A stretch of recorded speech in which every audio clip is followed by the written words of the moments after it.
We have some good news on the unemployment insurance front.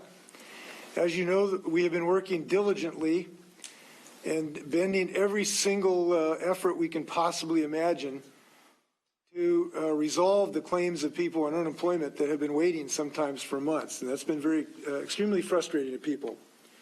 So we got some really good news that I was informed by Susie Levine, our Employment and Security Department lead, that the department intends to finish clearing the backlog of people whose claims were filed between March and June by the end of the day tomorrow. These are folks whose claims have been in adjudication. That means there had to be something cleared up to allow them to be adjudicated as either valid or not valid. And I'm very glad that this is going to meet the target. The job's getting done. The job's getting done because we have hired hundreds of people to do it. We've engaged new technology and new systems. And we want to thank all the people who've been working on it, including the National Guard, who helped clear the identification issue that was troubling so many people.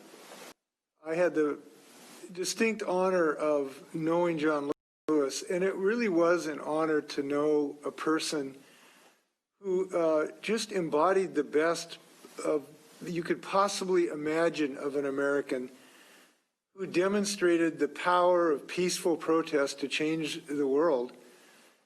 And he did it, and he's still doing it.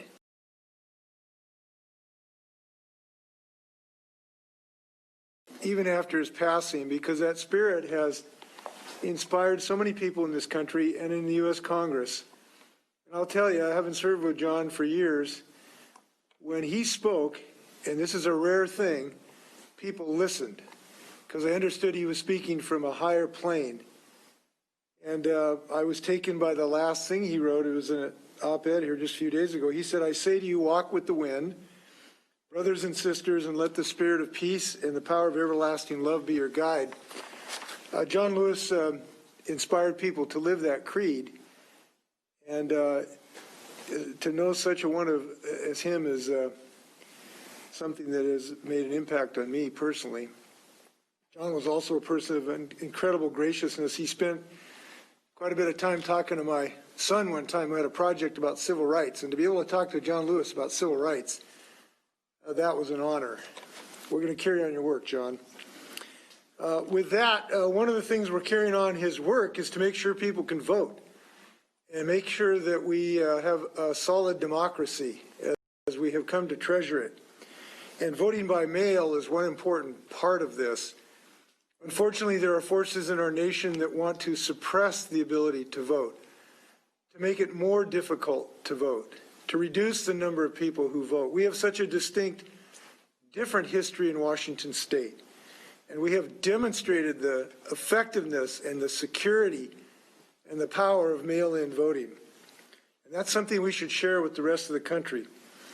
We've done mail-in voting for decades, beginning in 1991, when the legislature allowed anyone to sign up for an absentee ballot.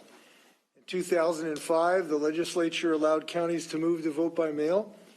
And by 2011, all but one county, blue, red, or purple in their ideologies, had moved entirely to vote by mail. And it was then that the state made vote by mail mandatory for all of our counties. And the people of Washington are going to tell anyone who asks, and I wish the president would ask somebody who actually knows of what they speak, they'll tell you that regardless of party, voting by mail is safe, it is secure, and voting by mail improves democracy by improving access to the ballot box, and has such wide bipartisan success and support here in the state of Washington. My office has acted to strengthen that tool by our Access to Democracy package of legislation that passed in 2018, which included automatic voter registration, and the State Voting Rights Act of 2018, of which we are so proud. And in 2019, we successfully shepherded legislation to get prepaid postage available for everyone on ballots. And if anyone is worried about ballot getting lost in the mail, there are official drop boxes to use, so you can deliver it directly to your county elections office yourself. These are just some of the benefits of our system in the state of Washington. It's a system people believe in, Democrats, Republicans, Independents, and every other group, because it works. And it is certainly not a reason to delay an election. And I am confident that Donald Trump's hallucination to think about delaying the election is going to be shot down very quickly. So I'm hopeful that our message in Washington state is helpful to the rest of the nation to improve voting. It's just yet another way the state of Washington has helped lead in a bipartisan basis.